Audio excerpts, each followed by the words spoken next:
Hey everybody, welcome back to the Chaotic Little Book Corner. My name's Acacia. Today we're going to be doing the top 5 mentally ill characters in fiction that I read this year. 2 of them are YA, 1 of them is a thriller, and 2 of them are literary fiction. I really dived into my own experience with DID this year. I really dived into a lot of experiences outside of myself, different illnesses, different mental health issues. First and foremost is Cold City by Kathy McSworn. Now, this was sent to me by Freight Publishing. This is the first book I ever received from a publisher. I loved this book. I'm absolutely obsessed with it. I think it is phenomenal and wonderful. It's definitely got a psychological thriller element to it. It's not quite there. So the story goes that the woman has a mental health issue and she ends up taking a fair amount of pills and goes into almost a coma-like experience where she is now entered an alternate universe where everything is run by a more Big Brother-like society, and her brother is hiding his homosexuality, and she is in this land much more successful but much less successful at the same time. It's a really interesting conversation about what life could be like if the world was being run in a dictatorship, what the world would be like if the world was run more quietly and less democratic. I really enjoyed this book. I think it was wonderful, and the reason it's so wonderful is that this woman is experiencing what she doesn't know whether or not it's hallucinations or dreams or what, and she doesn't understand what's real and what's not, and you really get to explore the fear and stress and strain that she's under due to the fact that she doesn't know what's real and what's not. This was sent to me by Bellevue Literary Press. This is Bob Stevenson by Richard Wiley. Now, this is a phenomenal book. This is the story of a woman who falls in love with a man with DID, but she does not know at the beginning that he has DID. She then has to try and continue her life and try and discover which of his parts is the original, which of him is the most active, who is she to trust, who likes her, who doesn't. It's the experience of loving a person with DID and how frustrating and scary that can become. And the idea of a DID patient being placed into a mental health facility, but being able to escape because the part that the person suffering from DID is so different from the host that they are able to leave the health hospital because they do not believe they belong there, because they are a different person entirely. They have a different name, a different identity, a different walk, talk, voice, everything. And this really explores that and the differences in a person with DID from one part to another, how their age can vary, their gender, their voice, their walk, their movements, their ideas, their values, everything can vary in that, and it's really, really well executed.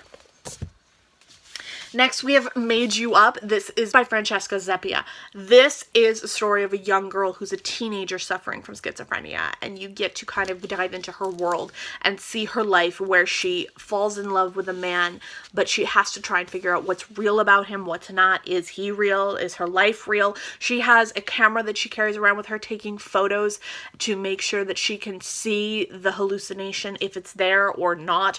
She is trying so hard to keep a grasp on reality that it is almost driving her insane, but in the meantime you're also seeing her relationship with her family members and friends and how hard that is to maintain, as they're all really frustrated by her lack of reality, but also her lack of understanding of her lack of reality. But she's trying, and she's trying so hard, and she's frustrated and tired all the time. This was phenomenal.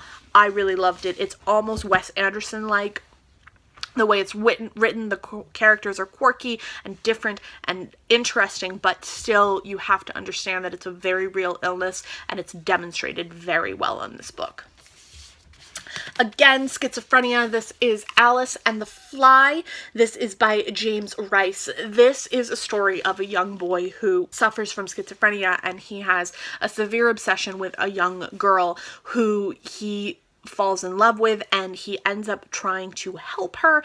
And the way that this story is written is a mix between a crime novel meets Perks of Being a Wallflower. You're jumping back and forth between a police officer talking to family members and this young boy's journal entries, and you're kind of experiencing what everyone else is seeing in the current day after a event has occurred due to his illness, and then his mind leading up to the event that occurs because of his illness. It was really well done. I really enjoyed the story, and I didn't talk about it enough this year.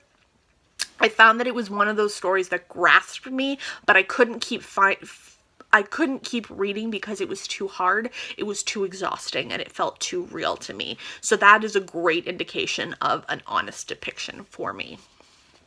And then the final one was the book that I finished the 1st of January as of 2016, and this is The Boy Who Could See Demons by Carol Jess Cook. Now, I have been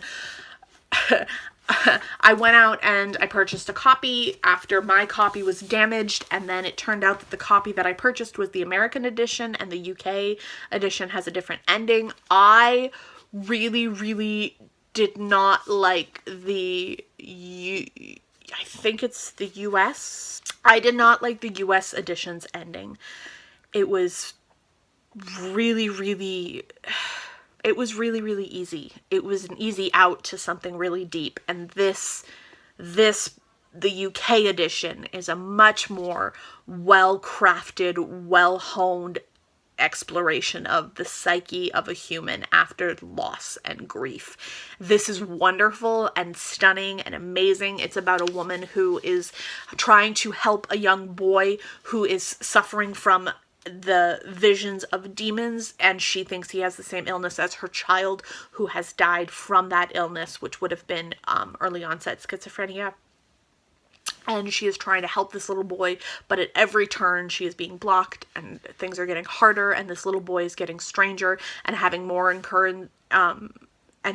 encounters with these demons and being told to do things and hurt people, and it's getting worse and worse and worse. And it is so fantastically done and so well executed and so scary and so breathtaking. I really love it, and I love the way that it depicts a child's interaction with mental illness. Those are my top 5 mentally ill characters in a book from this year. Welcome to 2017. I will see you in the new year.